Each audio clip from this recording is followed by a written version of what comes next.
Olá, senhoras e senhores, meu nome é Renan Santanelli, bem-vindos ao canal Categoricamente, e hoje nós damos sequências à nossa conversa sobre lockdown e a situação do vírus de maneira geral, né? E começando o vídeo, né, talvez não seja um assunto diretamente ligado com o tema do vídeo, que é a morte causada pelo lockdown, porém, talvez é um tipo de assunto que remete indiretamente a isso, né? Eu vou deixar na descrição uma entrevista que o canal Unheard fez com uma das oficiais que chefia a crise da pandemia na Noruega, né?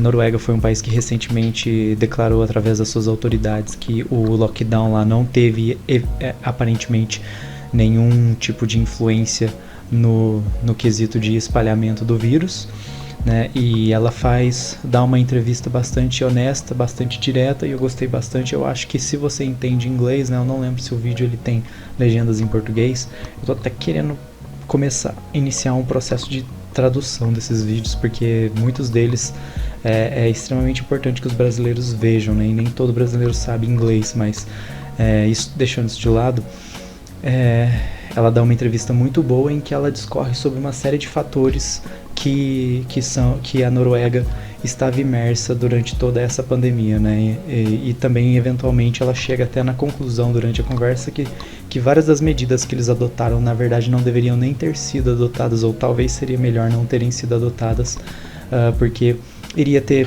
não iria ter causado um impacto tão grande no espalhamento do vírus e teria ajudado a conservar a sua economia e a qualidade de vida de maneira geral da população, né? Então assistam a entrevista, ela é muito boa e eu acho que vai trazer vários esclarecimentos, né?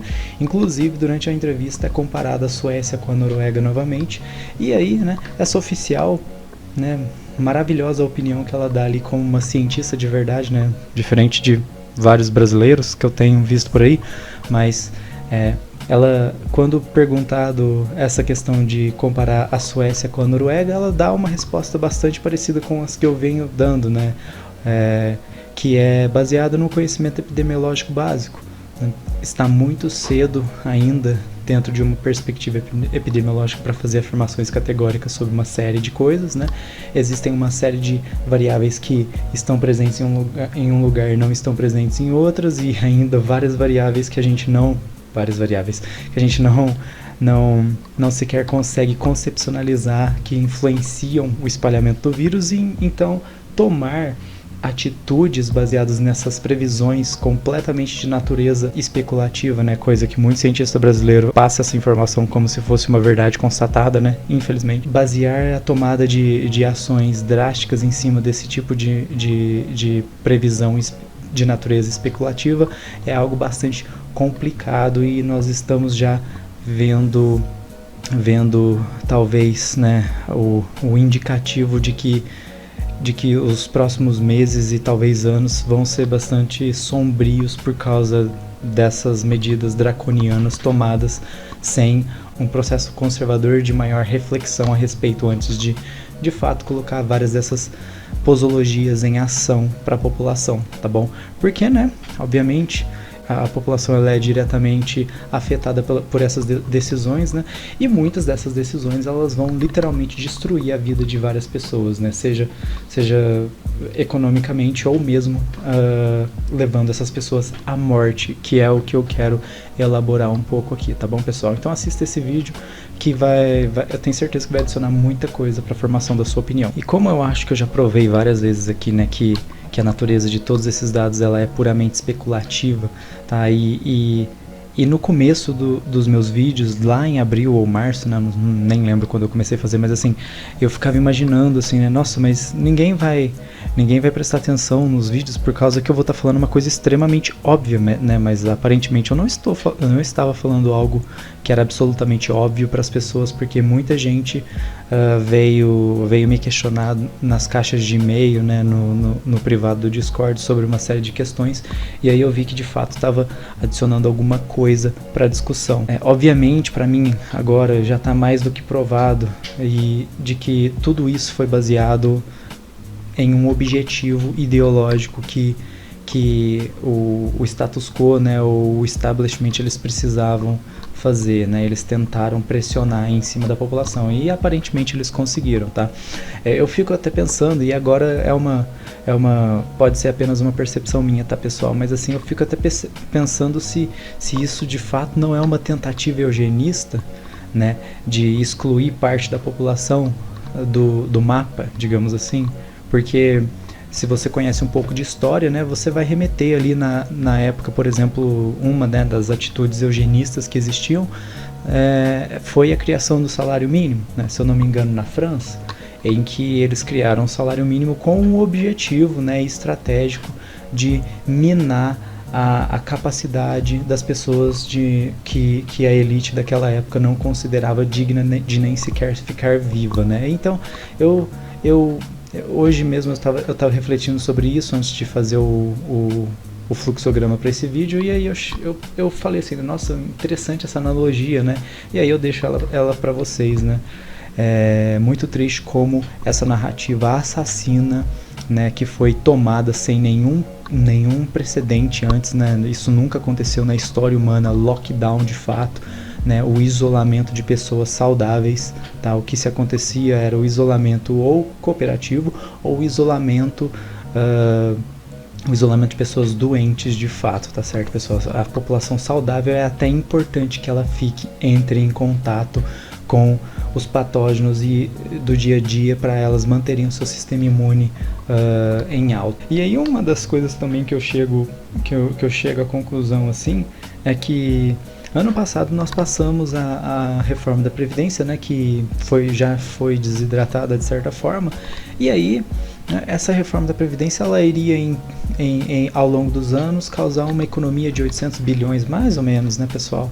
E aí eu caçando alguns dados pela internet, né, aparentemente o governo vai gastar bilhões e bilhões extras com essa série de auxílios que as pessoas vão precisar receber porque elas, né, estão imersas contra a vontade delas, inclusive, na narrativa do lockdown, tá certo, pessoal? Então assim, eu comecei a meio que enxergar ali uma tentativa talvez de atacar a estratégia econômica do governo do Bonoro, né, porque esses 800 bi que vão ser economizados, eles vão ser desidratados ao longo do tempo por conta desses gastos extras que nós estamos tendo com a pandemia, né, que poderiam ser evitados, na minha opinião. Outra questão interessante que eu esqueci de comentar, mas eu vou trazer agora, sobre a Noruega ainda, é que durante a entrevista, né, pessoal, a oficial que está sendo entrevistada, ela passa algumas informações interessantes, né? Porque as pessoas falam que a Noruega ela entrou em lockdown de fato, né? Mas assim, ela coloca lá que algumas medidas parecidas com o lockdown foram de fato tomadas, né? E que mesmo assim elas não deram indicativos de que elas influenciaram o espalhamento do vírus. Mas é interessante dizer que em partes da entrevista ela comenta que lojas ficaram abertas, que a circulação das pessoas não foi impedida, né? Então eu fico pensando se a questão do que as pessoas estão chamando que aconteceu na Noruega, que foi um lockdown, será que talvez não seria um erro semântico apenas, e o que na verdade aconteceu lá foi mais um isolamento social cooperativo do que lockdown de fato, né? Porque como eu sempre deixei bem claro aqui, eu sou contra lockdown, né? Lockdown é quando o governo diz para você não vai sair da sua casa, você não vai abrir a sua loja. E aparentemente, né, um dos exemplos máximos que esses pseudocientistas estavam usando para tentar fomentar essa narrativa do lockdown, que é a Noruega, né, porque ela teve um bom desempenho, digamos assim, nessa pandemia, né, apesar dessas afirmações não poderem ser, essas comparações não poderem ser feitas diretamente com a Suécia, por exemplo, que é o que eles geralmente fazem, né, que eles não deveriam fazer, eles deveriam apresentar essas variantes mais, né, já deixamos bem claro o que eles querem de fato fazendo essas comparações retilíneas, né, pessoal? Mas voltando ao assunto, pelo que essa oficial diz durante essa entrevista, dá a entender mais de que o que aconteceu lá foi mais um isolamento social cooperativo, que não tem problema nenhum, que é o que naturalmente as pessoas fazem quando elas ficam doentes, né? Então, talvez a Noruega não tenha de fato implementado um lockdown rígido, e mesmo assim o vírus não causou grandes problemas lá em termos de saúde, né? Porque em termos de economia eles tiveram alguns impactos, assim como qualquer país, né? Bom, e aqui abordando de maneira mais direta, né, o assunto do vídeo, o lockdown ele já tem algumas análises científicas, né, obviamente não revisadas, né, igual o estudo do Ferguson, ele não era revisado, ele foi super levado a sério, então eu vou apresentar essas aqui. Tá? Estão começando a sair algumas análises dos cientistas dizendo que, por exemplo, na África, né, no continente africano como um todo, né, o lockdown ele vai matar 29 vezes mais pessoas, o vírus em si. Então é uma situação bastante preocupante aqui no Brasil. Outro dado muito preocupante é que 90% da detecção de outras doenças diminuiu. Nós não estamos detectando os outros doentes porque as pessoas estão com medo de ir no hospital, e com razão, né? Porque depois de tanta histeria causada pela mídia e por essas pessoas que saem tirando um monte de conclusão baseadas em dados puramente especulativos, né? É lógico que as pessoas vão entrar em pânico.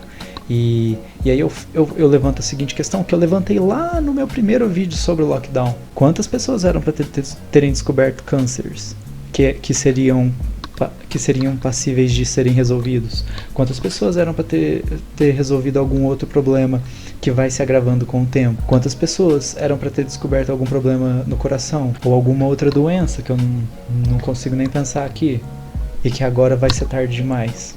Nós sabemos que existem uma série de situações clínicas, digamos assim, né, médicas de maneira geral, que o tempo é algo crucial para elas serem resolvidas. Quantos por cento desses 90% vão ser prejudicados? E olha que eu tô falando ainda apenas da morte, né? Assim, quantos desses 90% vão morrer? Quantos desses 90% vão ter sequelas porque eles não morreram, porém eles eram casos bastante graves? Quantos desses porcentos vão ter a sua qualidade de vida prejudicada porque, apesar de eles não serem pacientes graves, né, a doença ela evoluiu a um ponto em que causou alguma disfunção nessas pessoas? Tá ficando cada vez mais claro que o lockdown ele vai ser um problema muito maior do que o vírus em si, tá certo? Porque o vírus ele poderia ter sido resolvido de outras maneiras menos traumáticas, digamos assim, né? Porque epidemiologistas da Suécia, por exemplo, dizem que esse vírus, a taxa de mortalidade dele roda em torno de 0,1%, né? Aquele virologista da Alemanha diz que roda mais ou menos em torno de 0,28%, 26%, e alguns outros cientistas falam que é 0,3, outros falam que é 0,21, né? E aí tem o Ferguson louco, né? E adúlteros, não vamos esquecer isso, né? Safadinho, que fala que é 0,9 e 1%, tá, pessoal? Então é muito triste toda essa situação. Eu estou bastante preocupado, inclusive porque eu particularmente acredito que o colapso do SUS tem a maior chance de acontecer logo quando o lockdown for levantado, né? Eu espero que isso não aconteça. Estou bastante preocupado com essa questão, né, de quando o lockdown vai ser levantado, quais vão ser as consequências disso, de fato. Bom, pessoal, e para fomentar um pouco essa minha argumentação, né, de que de todo o problema que o lockdown vai trazer para as pessoas, né? Eu vou deixar alguns artigos na descrição mais voltados para a economia, né? Se eu não me engano, a Suécia, mesmo não tendo fechado seus mercados, ela vai ter uma queda no seu PIB de 8%, o Reino Unido vai chegar a 25%, a França mais ou menos 25%, 20 ou 25%, né?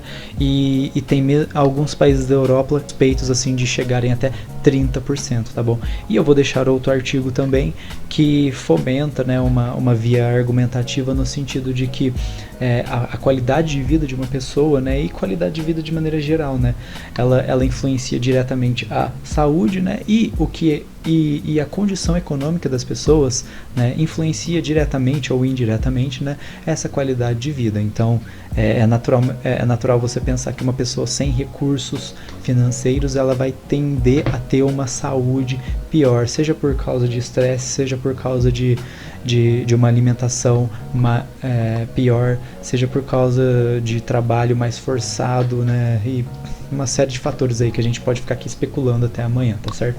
Então, o artigo que eu vou deixar é bastante interessante, ele aborda de uma maneira bastante equilibrada, na minha opinião, né? Ele chega à conclusão que existe uma correlação, né, entre GDP e a qualidade de vida das pessoas, tá certo?